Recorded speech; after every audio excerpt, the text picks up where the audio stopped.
Au total, 5 capturés et 17 combattants de la coalition rebelle Twirwaneho M23 Red Tabara, soutenus par le Rwanda, se sont rendus aux forces armées de la République démocratique du Congo lors des affrontements survenus à Mikenge, Kakenge et Mont Sinaï dans le secteur d'Itombwe, territoire de Mwenga et Fizi.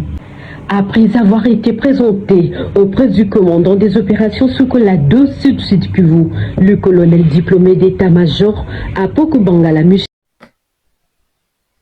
reka tubasuhuze rero mwese abantu muba ku Birindiro TV nkabagira ngo nganira namwe muri rusange.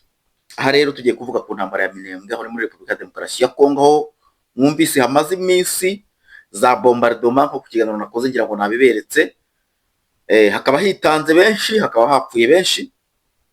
Ibyo ni ibintu bisanzwe. Tugiye kuvuga rero uko ubungubu bihagaze.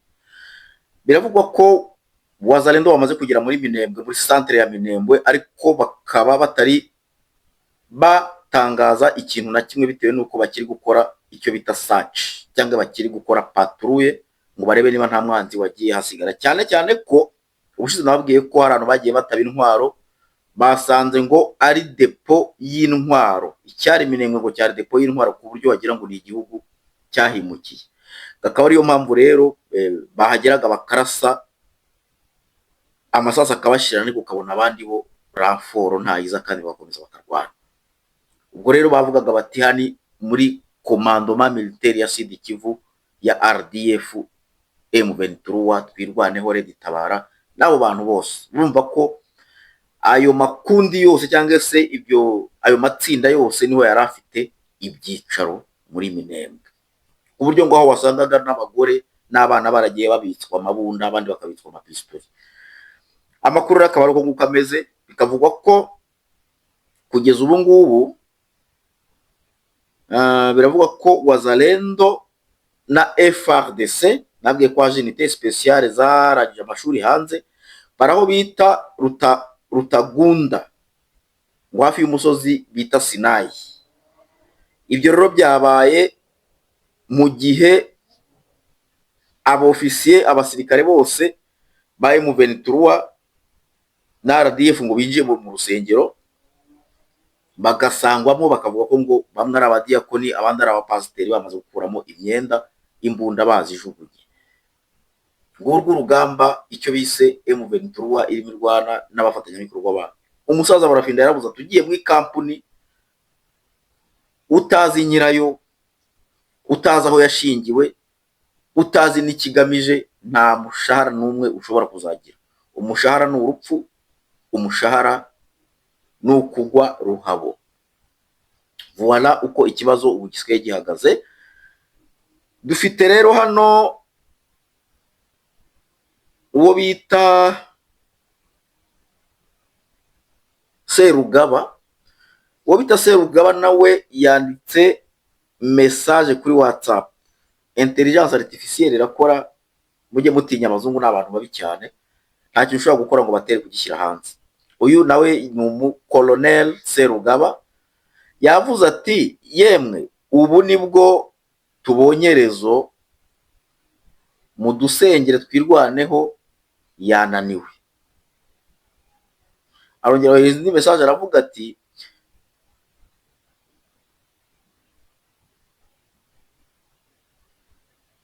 ngwiri kwirabwira abashefu ngo tuve muri Minembwe ngo leta itatwica.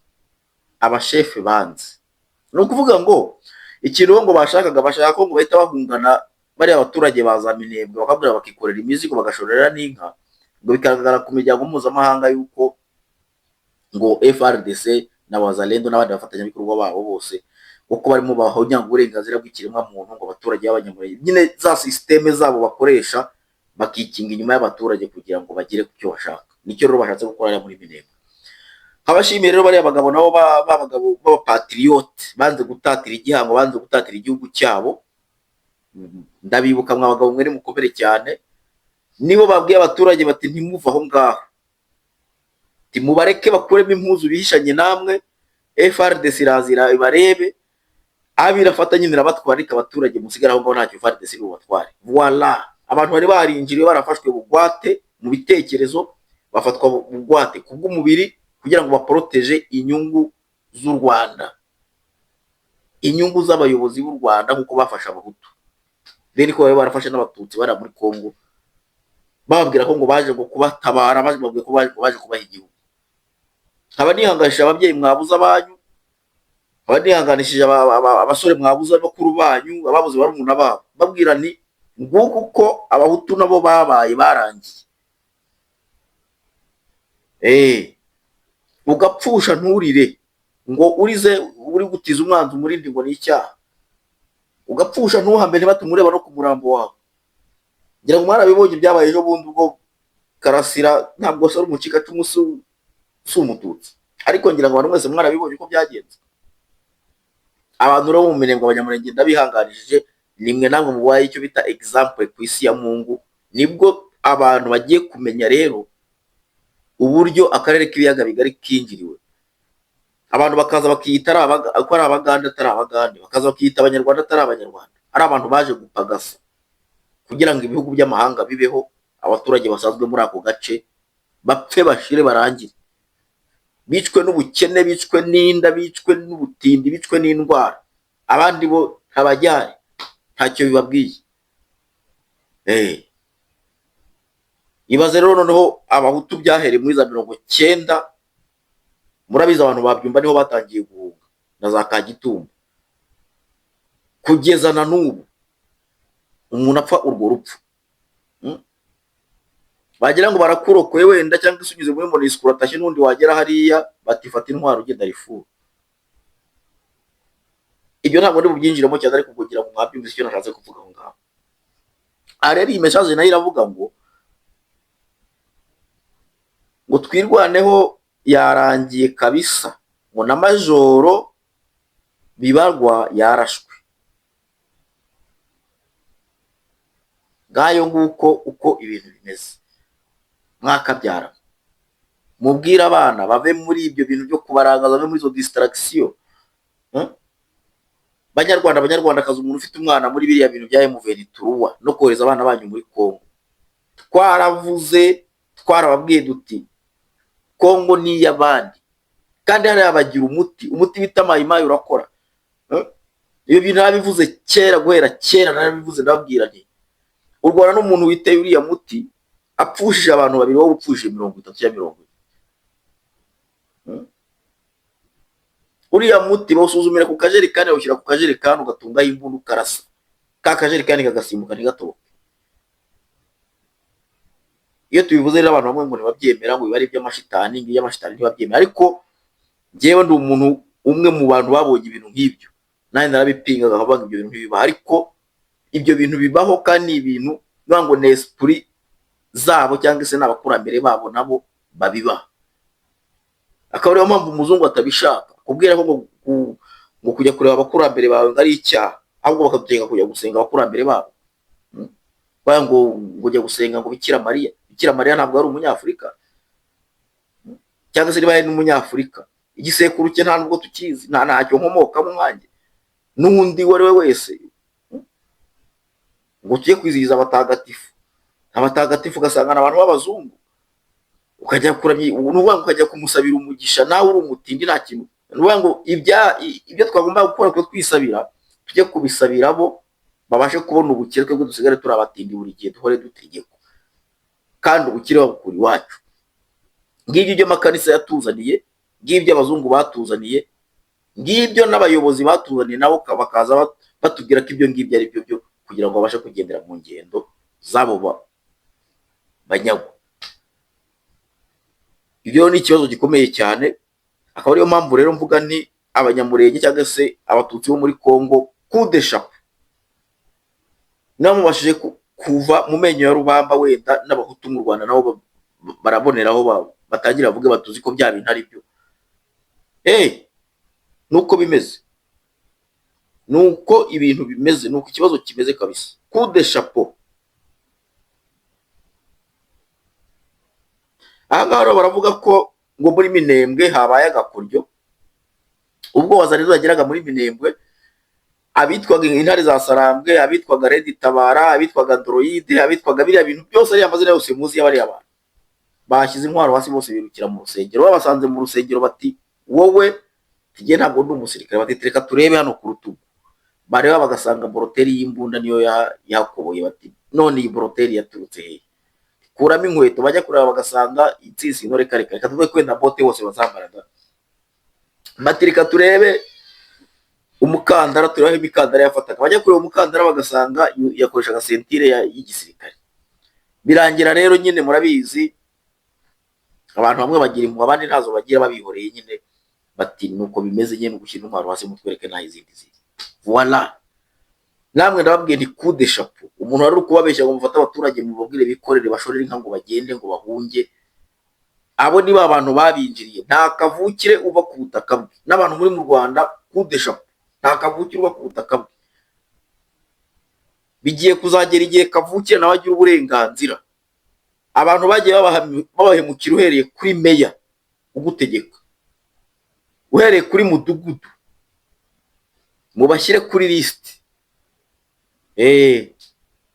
Kubera ko irangira ry'intambara muri Kongo irahindukiriza aho ngaho mu Rwanda, baraza babakurikiye. Niba batabakurikiza urusoro barabakurikiza imanza. Abo bategetsi bagomba kujya mu manza bakajya kuburana ku ngufu, kubera ibintu bakoreye rubanda bo mu karere k'ibiyaga bigari, atari no mu Rwanda gusa, akarere k'ibiyaga bigari kose baravuze bati twarakayogoje kugira ngo mwarabyumvise. Ubwo rero ntabwo ibintu byoroshye.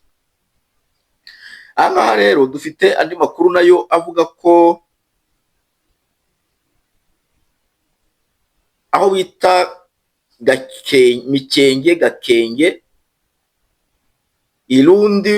Irundu nanga ku musozi ngo wa Sinayi, niho nanone bafatiye abageze kuri 17 biyongera ku bandi bose hamwe bakaba abantu 43. Bikaba bivugwa ko rero uyu munsi aribwo bapakiwe bakajyanwa i Kinshasa.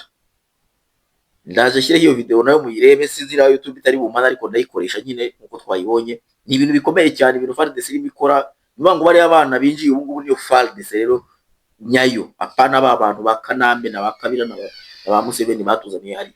Abo basaza bose nsomye isiketi ngo nabasezere kugira akarere k'ibiyaga bigari kagira amahoro. Au total, 5 capturés et 17 combattants de la coalition rebelle Twirwaneho M23 Red Tabara, soutenus par le Rwanda, se sont rendus aux forces armées de la République démocratique du Congo lors des affrontements survenus à Mikenge, Gakenge et Mont Sinaï, dans le secteur d'Itombwe, territoire de Mwenga et Fizi. Après avoir été présenté auprès du commandant des opérations Sokolado Sud Kivu, le colonel diplômé d'état-major ati aba bantu bafatiwe Mikenge, Gakenge n'umusozi wa Sinayi, bakaba bashyiriwe komanda regio, akaba ari nawe uyoboye urugamba ruri kubera muri karere Bangala Michel, où ils ont bénéficié d'un accueil digne.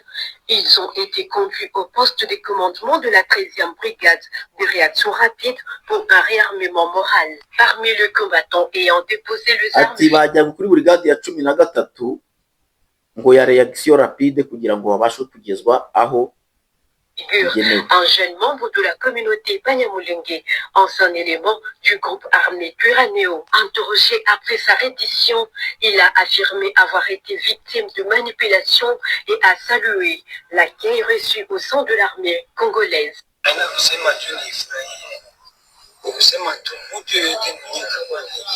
J'ai été bien accueilli par les FARDC. Je me sens en sécurité et je reçois un traitement digne. J'ai compris que certaines personnes cherchent à nous diviser à travers des fausses informations. Je demande pardon au gouvernement congolais et j'appelle. Uyu muntu atisabye imbabazi azisaba Kongo nzima ndetse n'ingabo za Kongo, kubera ko bari baratubwiye ko ngo mudufashe mwahita mutwica.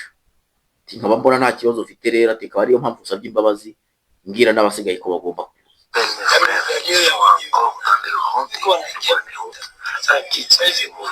Et à se rendre au FARDC. car c'est l'armée nationale chargée d'assurer la sécurité de la population.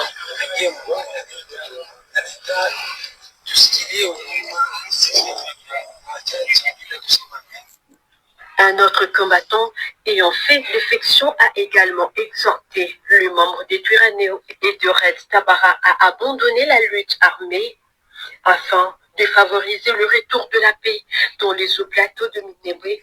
Ati n'uyu nguyu nawe yabivuyemo asiga igisirikare yararimo cyangwa asiga aho yararimo aza kwitanga kugira ngo amahoro agaruke. De Mwenga. Ces redditions témoigneraient de l'impact des opérations menées par le FARDC dans cette partie du Sud Kivu et de la volonté croissante de certains combattants de regagner la vie civile et de participer aux efforts de pacification de la région. Voilà. Aha rero akaba ariho duhiniye, akaba yari umuhungu wanyu Birindiro. Kora subscribe, kora like, share ikiganiro kugira ngo bigende neza. Ngayo nguko abambwira abanyamurenge naro ni big up, aho murimo muratanga ikirere kimeze neza kugira ngo na rubanda yo mu Rwanda nayo yibohore.